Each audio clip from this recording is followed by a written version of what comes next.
अहिलेसम्म बालनले अग्रता कायम राखेका छन् निरन्तर। यो त अचम्मै भइन्छ। होइन, आउँदैन कहिले पनि भनेको छैन। उहाँ सम्मानजनक स्थान हासिल गर्नुहुन्छ। बालेन शाहका मतदाताहरू रातभरि नसुतिकन भोलि कतिखेर चाहिँ बालेनलाई भोट हाल्ने भनेर एकदम त्यो एक हिसाबले भन्नुपर्दा ताउरमाउर गरिरहेको अवस्था। अब केशव स्थापितजी र सृजनाजीका मतदाताहरू चाहिँ निराश भएर कतिखेर जाने हो, त्यहाँ भिड छ कि छैन, नभए किन गइदिने, यो ढङ्गले बसेको देखियो गजदम्म परेर। काठमाडौँमा यसरी रक्सी पैसा मासुको छेलोखेलो गरेर भोट किनौला भनेर नचिताए पनि हुन्छ। र अर्को कुरो, स्वतन्त्र भन्नेहरूले पनि उपत्यका बाहिर काफी हदसम्म पैसा बगाएका छन्। म नाम लिन्न, जनता जनार्दन हुन्, जनता भगवान हुन्, जनता कहिलेकाहीँ सन्किए भने जनताले नानी मैया दाहाललाई पनि ब्यालेट बक्स मार्फत विजय गराउँछन्। जनता चित्त बुझाएनन् जनताले भने बडे बडे भेटरान नेतालाई पनि, किशुनजी अथवा हिजो माधव कुमार नेपालज्यू यस्ता व्यक्तित्वहरूलाई पनि हराएको उदाहरण छ। लोकतन्त्रमा कुनै पनि उम्मेदवारले जित्ने कन्फिडेन्स राख्छन् र बालेन पनि एउटा शक्तिशाली प्रतिस्पर्धी हुन्। बरफको त्यो टोकरी नै बोके जस्तो मतदान पेटिका बोकेर हिँडेको होइन। अब त्यस्तो पनि देखियो होइन। त्यहाँ चरा बचरा केही गुणगाउन हो कि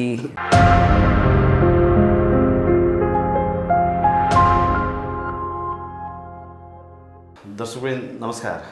PNB खबर.com को यो श्रृङ्खलामा हामीसँग पुण्य गौतमजी हाम्रो साथ हुनुहुन्छ। पुण्य सर, यहाँलाई हार्दिक स्वागत छ। हजुर हजुर, धेरै धेरै धन्यवाद। नमस्ते। भोट हाल्नुभयो त? मजाले प्रमाण स्वरूप यहाँ निलो देख्नु भएको छ औलामा, तपाईँको जस्तै। तपाईँ हामीले नि यो विगत 1 महिनादेखि बालेन शाहको बारेमा थुप्रै बहसहरू गऱ्यौँ, पोजिटिभ पनि गऱ्यौँ, नेगेटिभ पनि गऱ्यौँ। बालेनलाई भोट आउँदैन भन्दै हुनुहुन्छ तपाईँहरू, तर अहिलेसम्म बालेनले अग्रता कायम राखेका छन् निरन्तर। यो त अचम्मै भइन्छ। होइन, आउँदैन कहिले पनि भनेको छैन। उहाँ सम्मानजनक स्थान हासिल गर्नुहुन्छ। उपविजेता उहाँको नसिबमा छ भनेर भनेकै हो। र अहिले ट्रेलर देखिएको हो। खास मतगणना हुने गढ ठाउँहरूमा मतगणना हुनै बाँकी छ। त्यस कारणले गर्दाखेरि तैपनि बालेन शाहको जुन प्रेजेन्स छ त्यो चाहिँ एउटा सुखद अवसर नै हो उनको लागि भनेर म भन्छु। किनभने आज काठमाडौँका मतदाताहरूमा, मेट्रोपोलिटन सिटीका, कोर सिटीका मतदाताहरूमा अल्छीपन देखियो अथवा नैराश्यता देखियो, दिगदारी देखियो, जसको कारण उनीहरू निर्वाचनको लागि तयार रहेनन्, मत हालेनन्। यो अवस्था हेर्दा मलाई 2048 सालको याद आयो। जननेता कमरेड मदन भण्डारी जाजलले मान प्रतिभाको रूपमा आउनुभएको थियो। अल्छी काङ्ग्रेसहरूले त्यतिखेर भोट हालेनन्। त्यसको परिणाम मदन भण्डारीको पल्टामा राम्रो देखियो। त्यस कारणले गर्दाखेरि अब यहाँ पनि काठमाडौँ जस्तो एउटा यति उच्च शिक्षित क्यापिटल सिटीमा 52% मत खस्नु भनेको एउटा लज्जाजनक अवस्था नै हो भनेर मैले भन्नुपर्छ। र यसको घाटा चाहिँ फेरि मूलधारको दल, खास गरी एमाले र काङ्ग्रेस छ र यसको लाभ बालेन शाहले उठाउँछन्। किनभने बालेन शाहका मतदाताहरू रातभरि नसुतिकन भोलि कतिखेर चाहिँ बालेनलाई भोट हाल्ने भनेर एकदम त्यो एक हिसाबले भन्नुपर्दा ताउरमाउर गरिरहेको अवस्था। अब केशव स्थापितजी र सृजनाजीका मतदाताहरू चाहिँ निराश भएर कतिखेर जाने हो, त्यहाँ भिड छ कि छैन, नभए किन गइदिने, यो ढङ्गले बसेको देखियो गजदम्म परेर। तर पनि अब ठुला भनिएका राजनीतिक दलहरूले पैसा र रक्सीको खोलो बगाउँदा पनि, भोज भत्तेर लगाउँदा पनि बालेन शाहको अग्रता कायम हुनु भनेको त निकै सम्मानजनक स्थानमा उहाँ हुनुहुन्छ अथवा उहाँले त्यो पोजिसन पाउनुहुन्छ भन्ने कुरा देखिँदैन। होइन, काठमाडौँ उपत्यकाको हकमा यो कुरा लागू हुँदैन। काठमाडौँमा यसरी रक्सी पैसा मासुको छेलोखेलो गरेर भोट किनौला भनेर नचिताए पनि हुन्छ। फेरि तपाईँलाई एउटा कुरा भनिदिइहालौँ, म आफै हिजो भोट हालेर आइरहेको छु गाउँमा, यही नजिकै हो भक्तपुरमा होइन। एकाध अपवाद त्यस्तो तपाईँको ठाउँमा भयो होला, तर काठमाडौँ महानगरपालिकामा कमसेकम ती कुराहरू सत्य होइनन् र त्यसरी किनकान पनि हुँदैन। र अर्को कुरो, स्वतन्त्र भन्नेहरूले पनि उपत्यका बाहिर काफी हदसम्म पैसा बगाएका छन्। म नाम लिन्न, पश्चिमतिर एकजना धनाढ्य व्यक्तिले करोडौँ खर्च गरेको समाचार पनि हामीले सुन्यौँ। मतै खरिद गरेको स्वतन्त्र व्यक्ति। त्यस कारणले गर्दाखेरि एकजनाले त बुटोलको एकजनाले जित्यो त काङ्ग्रेसका बागीले। ठिक छ त, उहाँले जित्नुहोस्, हाम्रो शुभकामना छ। लोकतन्त्रको एउटा ब्युटी के हो भने कुनै पनि व्यक्ति जनताको बिचमा परीक्षणमा जान्छ। जनता जनार्दन हुन्, जनता भगवान हुन्, जनता कहिलेकाहीँ सन्किए भने जनताले नानी मैया दाहाललाई पनि ब्यालेट बक्स मार्फत विजयी गराउँछन्। जनता चित्त बुझाएनन् जनताले भने बडे बडे भेटरान नेतालाई पनि किशुनजी अथवा हिजो माधव कुमार नेपालज्यू यस्ता व्यक्तित्वहरूलाई पनि हराएको उदाहरण छ। बालनले के लाग्छ तपाईँलाई जित्दैनन् जस्तो लाग्छ अहिलेसम्मको मत परिणाम हेर्दाखेरि? यस्तो छ, अहिले काठमाडौँको 1 नम्बर वडा र 32 नम्बर वडाको मतगणना भइरहेको छ र त्यो अत्यन्तै कछुवा गतिमा ढिलो ढाला धिमा गतिमा भइरहेको छ। लोकतन्त्रमा कुनै पनि उम्मेदवारले जित्ने कन्फिडेन्स राख्छन् र बालेन पनि एउटा शक्तिशाली प्रतिस्पर्धी हुन्। तर म नेकपा एमालेको सदस्य हुँ, मेरो अब्जर्भेसन आफ्नो छ र मैले एक्जिट पोल हेर्दाखेरि फाइनली गएर फेसबुक युट्युबतिर त बालेनजीले उहिले जितिसक्नुभयो। हिजो एकजना पूर्व सचिवज्यूले त मतगणना नहुँदै बालेनजीको यति फलानाको यति भनेर राख्नुभयो। व्यङ्ग्य स्वरूप पछि बालेनजीको उमेर अनि उहाँ केशव स्थापितजीको उमेरलाई पनि मत सङ्ख्या भनेर त्यसरी व्यङ्ग्य पनि गरियो सोसियल मिडियामा। मान्छेलाई अहिले हतार छ। म चाहिँ कहिले पनि यो मतगणना अपडेट गरेर यहाँ राख्दिनँ, किनभने तर बालेनजीले म ज्योतिषीलाई हेराएर भोट हाल्न आएको छु, सायद हेरेर भोट हाल्न आएको छु, मैले जित्छु भनिसक्नु भयो त। ज्योतिषीले भनेको कुरा धेरै मिलाएको छ नि। अब एउटा आफैले पनि ज्योतिषी हेराएर चाहिँ 7 पल्ट प्रधानमन्त्री हुन्छु भन्नुभएको छ होइन। ज्योतिषी त ज्योतिषी, अर्जुन छेत्रीहरू पनि ज्योतिषी नै भन्थे।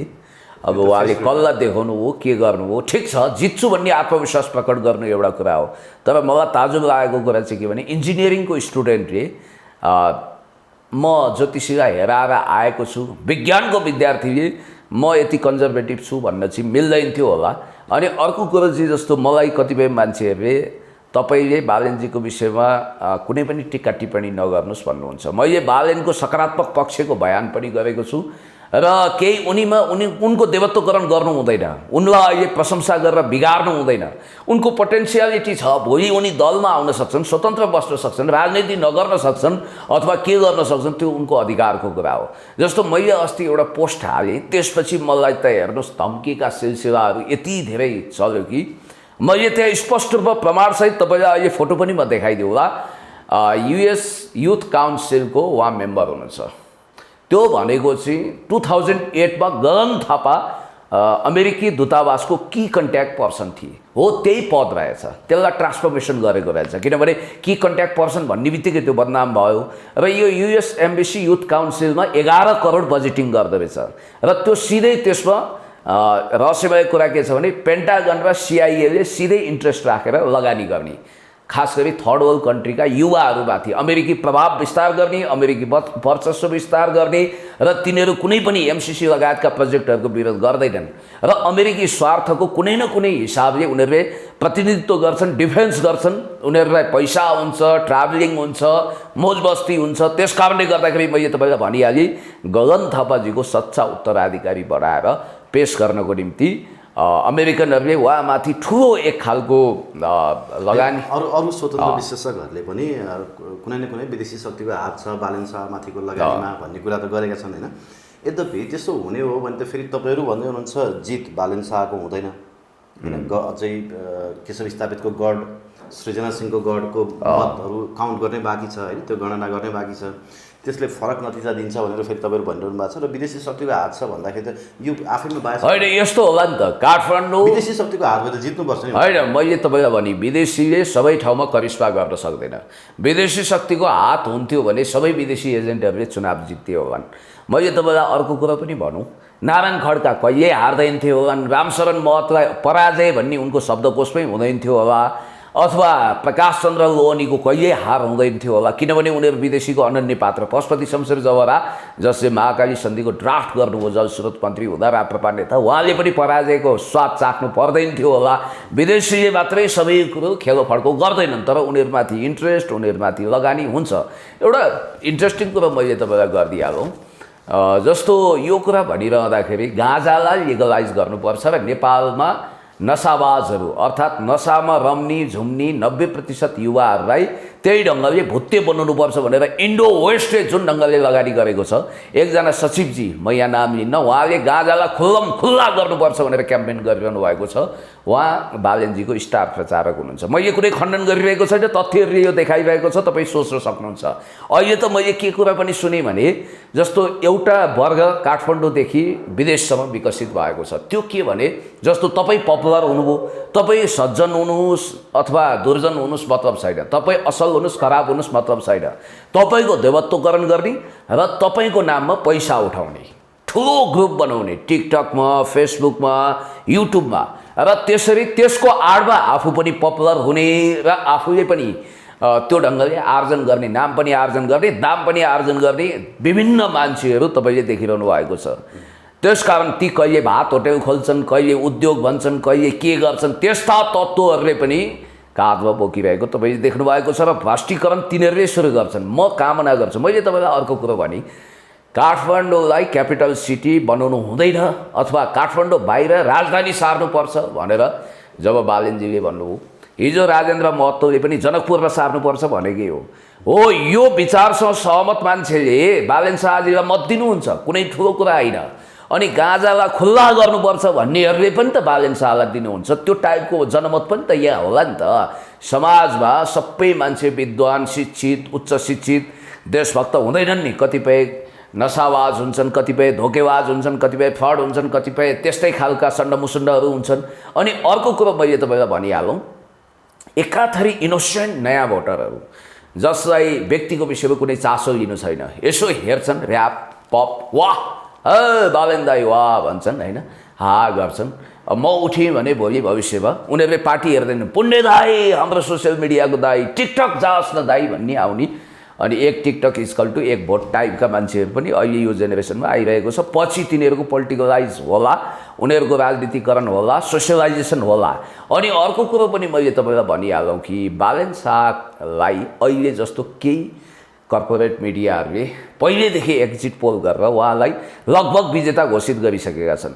अर्को इन्ट्रेस्टिङ कुरा गरौँ, यो युएस एम्बेसी युथ काउन्सिलमा चाहिँ कुनै समय भ्लादिमिर जेलेन्स्की जसले अहिले युक्रेनलाई बर्बाद बनाए, उनी पनि त्यो देशको युएस काउन्सिलको मेम्बर रहेछन्।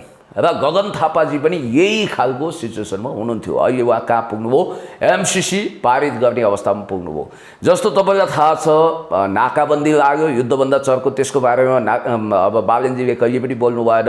कालापानी लिपुले कृपयाद्वारा भारतले लुटिरहँदा यो हाम्रो देशमा हुनुपर्छ भनेर उहाँले कहिले पनि आवाज उठाउनु भएन। त्यसकारणले गर्दाखेरि बालेन शाहजीमा युथमा बालेन शाहजीको एउटा लहर आएको छ। र बालेन शाहजी जो एउटा तराई मुलको मधेसको एकजना व्यक्ति हुनुहुन्छ। र मैले त के सुने भने कतिपय सृजना सिंहसँग असन्तुष्ट गगन थापाजीका मान्छेहरूले जो उनीहरू के चाहन्छन् भने प्रकारान्तरले जसरी पनि सृजना सिंहको भोट काट्न चाहन्छन्, प्रकाशमान सिंहजीलाई मात खुवाउन चाहन्छन्। गगनको राइभल वा इनिमीको रूपमा यिनी अगाडि आएका छन्। र त्यसकारणले हिजो रविन्द्र मिश्रलाई जस्तै आज पनि हिजो गगन थापाकै मान्छेहरूले रविन्द्र मिश्रलाई भोट हाले नि त प्रकाशमान हराउन, तर झिनो अग्रताले प्रकाशमानले जिते। यसै गरी बालेनजीलाई भोट दिनको लागि गगन थापाजीले भित्री रूपमा सर्कुलर गर्नुभएको भन्ने कुरा पनि आएको छ।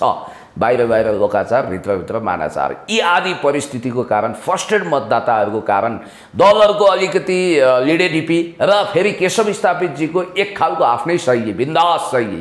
अब उहाँ भनिदिनुहुन्छ आर्यघाट जाँदाखेरि सबैलाई मरौ लाग्ने बनाइदिन्छु भन्नुहुन्छ। मलाई मरौ लाग्ने। अब यो होइन भन्न त उहाँले फिलोसोफिकल कुरो गरेको, हरेक मलामी एक दिन मर्नै पर्छ भन्नाले यति उत्कृष्ट आर्यघाट बनोस् भन्ने कल्पना गरेको अलि उहाँ एक्स्ट्रा टाइपको व्यक्ति हुनुहुन्छ कि नेक्स्ट लेभलमा जान चाहनुहुन्छ। जस्तो उहाँले आफ्नो ब्रान्डिङ पनि गर्न सक्नु भएन नि त। उहाँ त 2004मा ओल्ड मेयर ऱ्याङ्किङमा नम्बर 4 मा परेको मान्छे। फिलिपिन्सको तत्कालीन राष्ट्रपति, निवर्तमान राष्ट्रपति रोड्रिगो डुटर्टेदेखि अनि तत्कालीन इरानको राष्ट्रपति मोहम्मद अहमदिनेजाद पनि त्यो सूचीमा थिए। धेरै काम गरेको छ। जस्तो उहाँले बाटोघाटो, पुल पुलेसा, मण्डला बनाएको छ, धेरै काम गराएको छ नि त केशव स्थापितजीले। तर त्यसलाई उहाँले मार्केटिङ पनि गर्न सक्नु भएन, ब्रान्डिङ पनि गर्न सक्नु भएन र आफ्ना मतदाता, सुतेका मतदातालाई जगाएर जसरी पनि यसपटक जिताउनुपर्छ भन्ने क्याम्पेन चलाउनु भएन। र दुर्भाग्यवश उहाँलाई सोसियल मिडिया त आफ्नो ठाउँमा बहकिएको छँदैछ। कर्पोरेट मिडियाहरूले समेत केशव स्थापितको खलनायकीकरण गर्न थाल्यो। उहाँले एउटा पत्रकार बहिनीलाई एकदमै आफ्नै चेली सम्झेर ए बहिनी जिउमा अलिकति बोसो बढेछ, अलिकति जिउ छरी त हुनुपर्छ है, कति वर्षको हुनुभयो भनेर उहाँले चिया नास्ता गराएर सोध्नु भएछ। यति सोधेको आमामामा मिडियाबाजी त महिलाहरूलाई हेर्ने दृष्टिकोण, करिना कपुर जस्तो जिरो फिगर बन्नको लागि सल्लाह दिएको, मेरो शरीरमाथि यसो गरियो, अरे बाफ रे, उसै त मिटु मिटु भनेर हैरान वाक्क दिक्क बनाएको छ। त्यस कारणले गर्दाखेरि केशव स्थापितजी मौन बसेको भए उहाँको भोटमा प्लस पोइन्ट हुन्थ्यो, भोट बढ्थ्यो। अलिकति त्यसले पनि असर गर्यो कि जस्तो लाग्छ। होइन त्यो मिटु त केशव स्थापित आफैले चलाउन लगाएको हो भन्ने पनि देखेँ क्या मैले। हो र त्यस्तो नहोला, होइन चर्चा हुन्छ नि त। र आज अब खालि काठमाडौँलाई मात्रै किन गर्ने? होइन सुन्नु न, केशव स्थापितले जित्ने चान्स कति छ त? अब अहिलेको जो मतगणना अनुसारको त्यो मतान्तर हेर्दाखेरि त बालनले अग्रता यही हिसाबले कायम राख्यो भने त केशव स्थापित त गए। होइन 50, 100, 200 मतको हो। काठमाडौँमा अब झन्डै लाख मत ल्याउनुपर्छ जित्नको लागि। त्यसको लागि धेरै 90,835 ल्याउँछन्। होइन अब कति ल्याउँछन् भन्ने छुट्टै कुरा हो। अब तर उपविजेता बालेनजी अवश्य हुनुहुन्छ, विजेता बन्न सक्नुहुन्न। मलाई लाग्छ पहिलो स्थानमा केशव स्थापित नै पुग्नुहुन्छ। यो चाहिँ रियल म्याड्रिडले अन्तिममा गोल गरे जस्तै हुन्छ, किनभने गढ क्षेत्रमा खास गरी यो असन, इन्द्रचोक आदि इत्यादि केन्द्रित रहेका मतहरू र सूर्यको एक छाप हुने ठाउँमा मतगणना बाँकी छ। र मलाई अनियन्त्रित कुकुर टोकाएको हुनाले सृजनाजीलाई तसा लागेको छ, त्यस्तै पऱ्यो भने उहाँ थर्ड हुन बेर छैन। ओके, अब छ नि, हुन त तपाईँ पनि दलकै नेता कार्यकर्ता हुनुहुन्छ होइन। अब त्यो प्रश्नको अलिक सहज तरिकाले तपाईँलाई उत्तर दिन पनि गाह्रो होला। रौतहटमा मतपेटिका बोकेर दौडेको दृश्य देखियो, मेलम्चीमा हानाहान भएको दृश्य देखियो, बुढीनन्दा नगरपालिकामा बाजुरामा गोली तेर्स्याएको फोटो होइन, हवाई फायर गरेको भिडियोहरू पनि देखियो। अब यो मानिसहरू, नेपालीहरू मानिस हुन सकेनन्, जङ्गली बनाउँदै लानुभयो कि तपाईँहरूले दलहरूले? होइन यस्तो भयो जस्तो काठमाडौँमा त स्वतन्त्र हुनुपर्ने हो होइन। हरेक ठाउँमा तपाईँहरूकै कार्यकर्ता बसेका छन् होइन। मतदान गर्न जाने मान्छेहरू पनि सुरक्षित नहुने अवस्था आएछ, ज्यान जोगाएर भाग्नुपर्ने अवस्था भयो कि होइन। कता कता विभिन्न खालको हुलचाल भएको, अनि बरफको त्यो टोकरी नै बोके जस्तो मतदान पेटिका बोकेर हिँडेको होइन। अब त्यस्तो पनि देखियो होइन। त्यहाँ चरा बचरा केही गुणगाउन हो कि अथवा के गर्न हो मलाई थाहा छैन। र अर्को कुरो चाहिँ इन्ट्रेस्टिङ के भनिदिउँ भने काठमाडौँ एउटा याद गर्नु होला, काठमाडौँको चरित्र शान्तिपूर्ण छ र काठमाडौँले बडो शानदार तरिकाले आफूलाई मतदानमा सरिक गराए, भलै कम मान्छेहरूले मतदान गरे। काठमाडौँको हकमा यो कुरा सत्य हो। तर काठ एरियामै जोडिएको कतिपय क्षेत्रमा रक्तपात झन्डै भयो, कतिपय क्षेत्रमा। हिजो झन्डै मै कुटिन, तपाईँ नै झन्डै कुटिनु भएन भन्ने सूचना सुन्दा म दुखी भएको। झन्डै कुटे खाए जिन्दगीमा फर्स्ट टाइम भोट हाल्न गएको। कसो तपाईँलाई गेट वेल सुन भन्नु परेन, तर बाल बस्नु भएछ, तपाईँलाई बधाई छ। र अर्को कुरो मैले तपाईँलाई भनिदिइहालौँ कि अहिले सोसियल मिडिया भएको हुनाले मोबाइलले खिचेर ट्वाक्कै आउँछ। यस्ता कुराहरू योभन्दा ज्यादा योभन्दा अघिल्लो चुनावमा हुन्थे क्या। म तपाईँलाई भन्छु मोहम्मद अफ्तार आलमको क्षेत्रमा त एकदम सोलेको गब्बर सिंह जस्तो भएर राइफल र पिस्तौल बोकेर एकदम गोलीका माला लगाएर मोहम्मद अफ्तार आलम आफै निर्वाचन क्षेत्रमा भेट्थे। कतिपय क्षेत्र पञ्चायतकालमा शेरे धनुषा भनेर चिनिने, जसले विपक्षीलाई त्यस्तै पऱ्यो भने बुलडोजरले कुल्चिदिन्थे। उनले कसरी त्यहाँ मतपेटिका लुट्थे भन्ने कुरा पनि इतिहास तपाईँलाई सम्झना गराइरहनु पर्दैन। पञ्चायतका खुङ्खार मसिया हेमबहादुर मल्ल। अनि अर्को कुरो पनि मैले तपाईँलाई भनौँ, अहिले जति पनि तराई मधेस क्षेत्रमा अथवा कतिपय पहाडी इलाकामा यो जुन ढङ्गको यो मतपेटिका लुट्ने अथवा त्यहाँ हुलहुज्जत गर्ने, त्यहाँ प्रवेश गर्ने यो कल्चर देखिएको छ। अझै पनि म नेपाली जनतालाई सम्मान गर्छु, जनता भनेको जनार्दन हुन्, भगवान् हुन् भन्दा भन्दै यस्तो थियो कि नेपाली जनता हामीले के सोचेको थियौँ भने त्यो मतपेटिका फुटाउने, त्यो लुट्ने, मान्छे कुट्ने काम चाहिँ माओवादीको मात्रै हो भन्ने सोचेको थियौँ। त्यो जिम्मा चाहिँ माओवादीले योपालि काङ्ग्रेस र एमालेलाई छोडिदिन्छ कि होइन? त्यसरी पनि नभनौँ, माओवादीकै देखियो त्यही होइन। यस्तो पनि यसरी पनि हेर्न सकिन्छ, माओवादीकै मान्छे पनि त काङ्ग्रेस र एमाले भएका होलान्, कतिपय संस्कार त्यही ल्याएका होलान्, अथवा त्यो काममा माओवादीको भिडियो खिचिएन होला, एमाले काङ्ग्रेसलाई देखाइयो होला, त्यो बेग्लै कुरा हो। त्यो प्रतिस्पर्धा छ मारामार छ, तानातान छ, तर अपवादका घटनाहरूलाई हाइलाइट नगरौँ। जे होस्, शान्तिपूर्ण रूपमा झलबल्ल घाम लागेको सूर्योदय भएको अवस्थामा यसपटक मतदान भएको छ। शुभ सङ्केत आएको छ र एक्जिट पोलहरू जे थिए त्यसलाई अब एकछिन पछाडि छोडेर अहिले मतगणनाको प्रारम्भिक अवस्था हेर्दाखेरि अग्रताको हिसाबले एमाले र काङ्ग्रेसको टक्कर छ। किनभने गठबन्धन होइन कि ठगबन्धन बनाउँदा पनि, 5 दलीय होइन 5 दलीय ठगबन्धन बनाउँदा पनि नेकपा एमाले एक्लै आफ्नो तागत देखाएको छ। मेरै ठाउँको उदाहरण दिन्छु, जहाँ मैले भोट हालेँ। बिहान भर्खर हामीले वडाध्यक्षको प्यानललाई, द्वारिका श्रेष्ठजीको प्यानललाई नै जिताएर त्यहाँ सिन्दुरे जात्रा गरेर आयौँ र नगरपालिका पनि हामीले जित्छौँ र धेरै ठाउँमा नेकपा एमाले अग्रता लिएको छ र सम्भवतः अन्तिम परिणाम आउँदा नेकपा एमाले पहिलो पार्टी हुनेछ भन्ने मलाई विश्वास छ। तर यो जितले नेपाली जनताले त केही पनि नपाउने देखियो होइन, किनभने एउटा वडा अध्यक्षको क्यान्डिडेटको खर्च करिब 1 करोड हुँदो रहेछ। सरदर हिसाब गर्दाखेरि त्यहाँ रक्सीको खोलो बगाउँदाखेरि उस्तै पर्यो, थोरै दिन अलिअलि बाँड्नु पनि पर्यो दक्षिणा होइन, त्यो खानासाना खुवाउनु पनि पर्यो, केटाहरू परिचालन गरेको उनीहरूलाई दान दक्षिणा दिनु पनि पर्यो। एउटा भ्रष्टाचारी गएर अर्को भ्रष्टाचारी आउने मात्रै देखियो कि सर। त के गर्ने त? So what? तपाईँलाई म खर्च गरेपछि होइन सुन्नु, उसले त उठाउँछ। समाज ती वडाध्यक्ष उठ्ने, वडा सदस्य उठ्ने अथवा नगरपालिकामा उठ्ने, सांसदमा उठ्ने मान्छे मङ्गल ग्रहबाट टप्किएको एलियन त होइनन्। धरती फाटेर जगमगाउँदै आएका, उदाउँदै आएका कुनै त्यस्ता खालका दिव्य पुरुष होइनन्। हाम्रै भाइ भतिजा, छोरा छोरी, नाति नातिना हुन्। अनि तिनीहरू समाजको उत्पादन हुन्। समाज जस्तो छ उनीहरू त्यस्तै हुन्छन्, कुण्ड कुण्ड पानी, मुन्नु मुन्नु बुद्धि। यो समाजमा दरिद्रतम मान्छे पनि छन्, धनाढ्य पनि छन्। यो समाजमा एकदम फोहोरी टाइपका मान्छे पनि छन्, सज्जन भला मानुस पनि छन्। अब यहाँ समस्या के भयो भने प्लेटोको एउटा आइडियल स्टेटको सिद्धान्त अनुसार तपाईँले कस्तो मान्छे चुज गर्ने। यदि खराब मान्छेलाई अवसर दिनु भने खराबबाट शासित हुन तपाईँ अभिशप्त हुनु पर्यो। सवाल के भने जनताले जनताको तहबाट प्रश्न गर्नु पर्यो। तपाईँले भनेका कुराहरू भएका छन्, तर अति सज्जन इमान्दार, खर्चै नगरिकन जनताको बिचमा गएर आफूलाई श्रेष्ठ साबित गर्ने उम्मेदवार पनि छन्। होइन, जित्छन् पनि, कतिपय ठाउँमा जितेका छन् र प्रमाणित पनि गरेर देखाएका छन्। स्वतन्त्र उठेका उम्मेदवारहरूलाई त कुटेर घाइते बनाए। दीपक राज जोशीहरू घाइते छन् हेर्नुहोस्। अब दीपक राज जोशीजीको इतिहास पनि हामीले हेरेका छौँ। उहाँ पूर्व गृहमन्त्री गोविन्दराज जोशीजीको छोरो हुनुहुन्छ।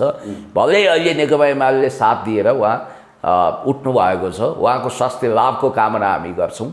र मैले तपाईँलाई एउटा कुरो भनौँ कि उहाँ लामो समय अमेरिकामा पेट्रोल पम्प हालेर तेल हालेर बस्नुभयो भनिन्छ। कतिपयको शङ्का के छ भने गोविन्दराज जोशीजीको अकुत सम्पत्तिको एउटा हिस्सा अमेरिकाको त्यो पेट्रोल पम्प पनि हो र त्यहाँ उहाँले कारोबार सम्हाल्नुहुन्थ्यो भन्ने विश्वास गर्ने मान्छेहरूको पनि कमी छैन समाजमा। होइन, उहाँले त मसँग के अन्तर्वार्ता अमेरिका फर्किनको लागि आएको होइन, म अमेरिका त होइन काठमाडौँ पनि फर्किन्न, म जिते पनि हारे पनि ब्यास नगरपालिकामै बसेर काम। ठिक छ, त्यो उहाँको सदाशयता हो, तर त्यो बिजनेस सम्हाल्ने अरू कोही होला नि त, होला अथवा बेच्नु होला। तर उहाँको पिता अपार सम्पत्तिको मालिक भएको, हिजो फ्याङ्लो झोला बोक्ने गोविन्दराज जोशीको अपार सम्पत्ति भएको कुरा त प्रष्ट छ। किनभने यसमा लुकाउनु पर्ने चबाउनु पर्ने कुरा केही पनि छैन। उहाँ नेकपा एमालेमा आउनु होला नहोला, सूर्य चिन्ह लिएर उठ्नुभयो, त्यो आफ्नो ठाउँमा छ। मैले यति कुरा भनौँ, नेपाली काङ्ग्रेसको चरित्र र संस्कार त उहाँको रगरगमा नसा नसामा छ। रामचन्द्र पौडेलसँगको इगो टक्करको कारण गोविन्दराज जोशीको राजनीतिक भविष्य डामाडोल भएको कुरा पनि तपाईँले बुझ्नुहुन्छ। या त रामचन्द्र छैन या त गोविन्द छैन। रामचन्द्र भर्सेस गोविन्द भएर त्यहाँको राजनीतिक अभिव्यक्त हुँदा रामचन्द्रको पल्लागारी भएको कुरा यति हो। अब अर्को कुरा मैले तपाईँलाई भनौँ, जुन दिन नेपाली जनताको तहबाट जसले मासु रक्सी पैसाको आधारमा मत किन्छ त्यसलाई ठन्डाराम बनाइदिने, त्यसलाई चोटै चोट दिने, जो खर्च गर्दैन, जो सज्जन छ, जो इमान्दार छ त्यसलाई भोट दिने भन्ने संस्कार विकास हुन्छ नि, विद्रोहको विकास हुन्छ नि। हिजो तपाईँले सोलुमा देख्नुभयो नि, नेपाली काङ्ग्रेसका मान्छेहरू 10 धार्नी मासु पकाउँदै रहेछन्, त्यो जनताले खनाइदिए नि, घोप्टाइदिए नि। हो, त्यस्तो संस्कार जब विकास हुन्छ त्यसपछि मात्रै नेपाली जनताको भाग्य र भविष्य सुनौलो हुन सुरु गर्छ। म त अझ अलिकति एक्सट्रिम हुन थालेँ। म जस्तै शाकाहारी हुनु पर्यो नेपाली जनता। माछा मासु अन्डा केही नखाने, त्यसपछि काहीँ बिक्नु पर्दैन। रक्सी आदि इत्यादि भन्ने कुरोबाट सयौँ कोष पर रक्सी नखाने हो, यो भयो भने चाहिँ जनताको मतदान सहज हुन्छ। 500, 1000, 2000, 5000मा बिकेर के गर्नुहुन्छ? भोलि तपाईँलाई ठग्ने, तपाईँलाई लुट्ने, तपाईँलाई शोषण गर्ने, तपाईँको शिरमा गिर खेल्ने भ्रष्टहरूलाई कहिले पनि स्थानीय सत्ता वा संसदमा पुर्याउनु हुँदैन भन्ने बोधिसत्व प्राप्त भएको दिन, त्यो दिन सज्जन इमान्दार हामी पुण्य गौतम जस्ता मान्छेको पालो आउँछ। आज किन्छन् भोलिदेखि बेच्न थाल्छन्। त्यही हो, जसले तपाईँलाई किन्न खोज्छन् स्वाभाविक रूपमा त्यो व्यापारी हो, त्यो राजनीतिज्ञ होइन। व्यापारीको चरित्र हुन्छ 100 लगानी गर्छ 1000 असुल्छ, त्यो त स्वाभाविक हो। त्यो मान्छे भविष्यको भ्रष्टाचारी हो भनेर बुझे हुन्छ। कोही सनक सिंहको चाहिँ के हुन्छ भने फेरि यसको अपवाद पनि छ। कोहीले करोड खर्च गरे भने पनि पैतृक गर्छन्, त्यो सौखको लागि गर्छन्, त्यो असल उपर नगर्ने दिशामा पनि जान सक्छन्। त्यस्ता सनक सिंह दुर्लभ छन्, कतिपय मान्छेको त्यस्तो पनि छ। मैले तपाईँलाई अस्ति उदाहरण दिएँ, एकजनाले घर गडेरी सबै बेचेर अब जहाँ भोट माग्न गयो, नमस्कार गर्यो, भोट त तपाईँलाई नै हो भनिदिइहाल्छन् मान्छेले। नेपाली जनता कसैलाई दुखी बनाउन चाहँदैनन्। भोट कसलाई दिने उनीहरूले पहिल्यै सोचिसकेका हुन्छन्, अथवा बुथमा जान साथ उनीहरूको दिमाग चेन्ज हुन्छ। सूर्य र रुखै देख्छन् उनीहरूले, मूलत सूर्य देख्छन्। अनि एकजना महानुभावले चाहिँ भ्रममा परेर जति पनि खर्च गर्न उहाँ तयार हुनुभयो र अन्ततगतवा पालिका तहको चुनावमा उहाँको 1.5-2 करोड खर्च भएछ। पछि घर न गाँठको, पछि ब्याङ्कले लिलामीको सूचना निकाल्यो, घर ब्याङ्कले खाइदिएको। त्यसपछि उहाँ सडकमा आउनुभयो, खाली सिसी पुराना बोतल भन्दै काठमाडौँको गल्ली चारिरहनु भएको थियो। यहाँ धेरैले मिडियाले अब कभरेज दिन थाले, कुन कुन पार्टी केले खिच्न थाले भनेर अहिले चितवन गएर कतै रेणु दाहालजीको क्षेत्रमा लकिरको फकिर बनिरहनु भएको छ अरे। अब अन्तको योपालि पनि होइन, धेरैजनाको त्यही अभिगत हुने देखियो होइन। उत्तेजनामा आएर जित्ने त एउटा हुन्छ नि त, उठ्ने 50 जना हुन्छन्, खर्च गर्ने सबै हुन्छन् प्राय। बरु कहिलेकाहीँ खर्च नगर्नेले जितिभए हुन्छ, अरू त टाटपल्टिनी हुन्। यो व्यवसायमा त लगानी जोखिमपूर्ण छ होइन, यो व्यवसाय भनेको डेन्जर छ होइन, कहिलेकाहीँ ज्यान पनि धरापमा पर्न सक्छ। त्यस कारणले गर्दाखेरि उत्तेजनामा आएर चुनाव जित्ने एउटा सनकमा, चुनाव जित्ने एउटा प्रोभोकेसनमा मान्छेले आफूलाई बर्बाद बनाउनु हुँदैन र जनतालाई छलछाम र ठगी पनि गर्नु हुँदैन। ओके, अब यो देशैभरि नि स्वतन्त्र उम्मेदवारहरूको क्रेज देख्दाखेरि होइन यस्तो लाग्छ कि दलहरूप्रतिको वितृष्णा चाहिँ धेरै नै बढेको रहेछ। अब दलहरू चाहिँ कमजोर हुँदै जान्छन् कि अर्को यो सङ्घीय चुनावबाट त झन् धेरै चाहिँ यस्ता सिनेरीहरू देखिन्छन् कि तपाईँलाई के लाग्छ? स्थानीय चुनाव भनेको प्रायः स्वतन्त्र मान्छेहरूले आफ्नो पल्लाभारी गराउन सक्ने अवसरको खेल पनि हो। तपाईँलाई भनिदिइहालौँ, पहिला पनि स्वतन्त्र व्यक्तिले नेपालमा जितेका छन्, पहिला संसदमै पनि स्वतन्त्र व्यक्तिले जितेका छन् नि त। तपाईँलाई भनिदिइहालौँ, धेरै स्वतन्त्र व्यक्तिले पहिला पनि जितेका छन्। त्यस कारणले विभिन्न ठाउँमा केही ठाउँमा स्वतन्त्र व्यक्तिको लहर आउनु त्यसलाई स्वाभाविक रूपमा मान्नुपर्छ। तर जति आउनु पर्थ्यो मैले त त्यति आउन सकेको देखिनँ। जस्तो एउटा पार्टी थियो जसले निकै ठुलो तुजुक गर्यो, तर निर्वाचित हुने ठाउँ कहीँ पनि प्रायः उसले निर्वाचनमा आफ्नो तरक्की गर्न सकेन, कमाल गर्न सकेन। तपाईँले देखिरहनु भएको छ, स्टार सेलिब्रेटीहरू उतारेर हकवा गर्दै गएको पार्टीको सिङजुरा फुक्लिए जस्तो छ। त्यसकारण धेरै चोरीफुरी र घमण्ड पनि गर्नु हुँदैन। हामी धुलो चटाउँछौँ, माओवादीको त बिउ खोज्नुपर्छ, एमालेलाई हामी यसो गरिदिन्छौँ, काङ्ग्रेसलाई यसो गर्छौँ भन्नेहरू आज हरिबिजौ भएर बसेको अवस्था पनि छ। तपाईँले राप्रपाको कुरा गर्नुभयो, त राप्रपाले त सम्मानजनक मत हासिल गरिरहेको छ होइन। मत सम्मानजनक त तपाईँको राप्रपा पहिला चाहिँ तपाईँले कमजोर सोचेको। राप्रपा अहिले होइन, 2048 सालको मतगणना हुँदाखेरि ऊ तेस्रो शक्ति हो। 51 सालमा धेरै सिट ल्याएको शक्ति हो। कमल थापाको पालामा पनि धेरै सिट ल्याएको छ। कन्जर्भेटिभ मत भोट ब्याङ्क राप्रपासँग छ र त्यो मत बढेको होइन कि बरु इन्ट्याक्ट राख्न राप्रपालाई अहिले गाह्रो हो। योभन्दा अगाडि तपाईँ गएर हेर्नुहुन्छ भने केशनाकलमा राप्रपाले क्लिन स्विप गरेको थियो, विजय हासिल गरेको थियो। त्यसमा अहिले एमालेको अग्रता छ। त्यस कारणले गर्दाखेरि राप्रपाले बरु सन्तोषजनक, ओलीकै गृहनगर दमकमा समेत राप्रपाले अग्रता हासिल गरिरहेको छ होइन। दमकमा त गठबन्धन छ नि त, तपाईँलाई थाहा छ। दमकमा राम थापाजीले अब एमालेलाई देखाउनको निम्ति उहाँले सत्तारूढ गठबन्धनसँग कोलिएसन गर्नुभएको छ, गठबन्धन बनाउनु भएको छ। त्यसकारण त्यो मत उहाँको मात्रै होइन, कमरेड हाम्रो पार्टीका श्रद्धेय अध्यक्ष कमरेड केपी शर्मा ओलीज्यूलाई देखाइदिन पनि त्यो ठगबन्धन भएको छ त्यहाँ। फेरि यो गठबन्धन पनि कस्तो रहेछ, काहीँ चाहिँ एमाले, तर याद गर्नु होला त्यहाँ फाइनली सायद नेकपा एमाले झन्डा लहराउँछ। काहीँ एमाले काङ्ग्रेसको पनि गठबन्धन देखियो, काहीँ एमाले काङ्ग्रेस समाजवादीको पनि गठबन्धन छ।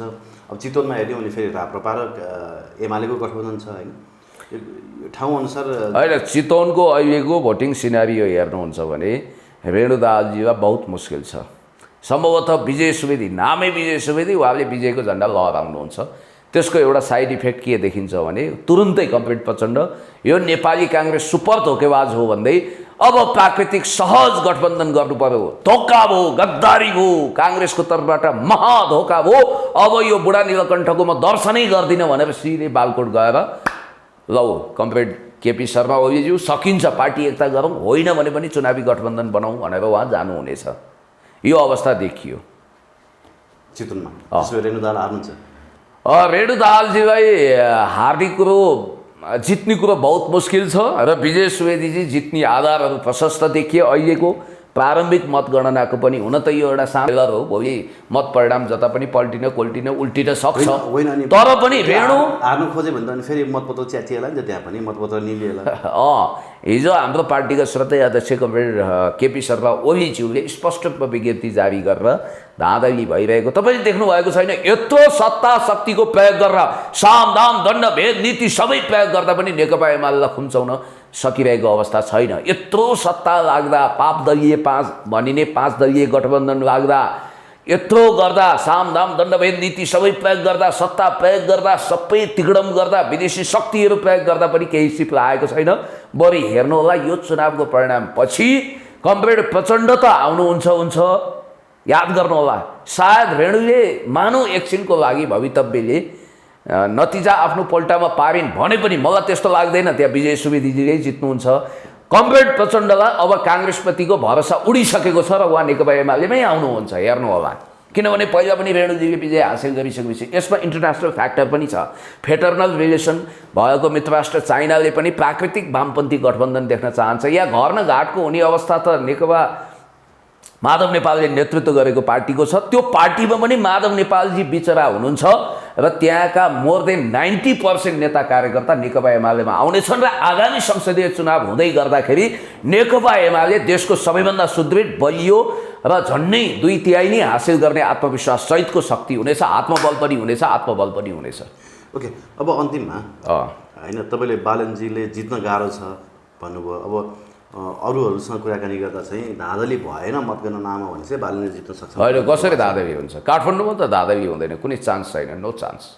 CCTV छ, बार लगाइएको छ, उहाँहरूको पनि प्रतिनिधि राखिएको छ। यो धाँधली भन्ने शब्द आविष्कार किन गरेको भने बालनजीले हार्नु हो भने धाँधली गरियो भन्ने कथा रच्नको लागि बनी बनाऊ यो स्टोरी तयार गरिएको। यहाँ कुनै धाँधली हुँदैन। तपाईँलाई चाहिँ के लाग्छ, बालनजीले जित्दै हुन्थ्यो जस्तो लाग्छ कि केशवजीले? होइन, म त हेर्नुहोस् राजधर्म निर्वाह गर्छु, म मेरो पार्टीको तर्फबाट प्रतिनिधित्व गर्छु र मैले खुल्याम भनेको छु म काठमाडौँ महानगरको उम्मेदवार पनि होइन, म मतदाता पनि होइन, केही पनि होइन। त्यस कारणले गर्दाखेरि मैले काठमाडौँको मतदाता नहुनुको हैसियतले अहिले ठुलो कुरा गरिहाल्नु हुँदैन।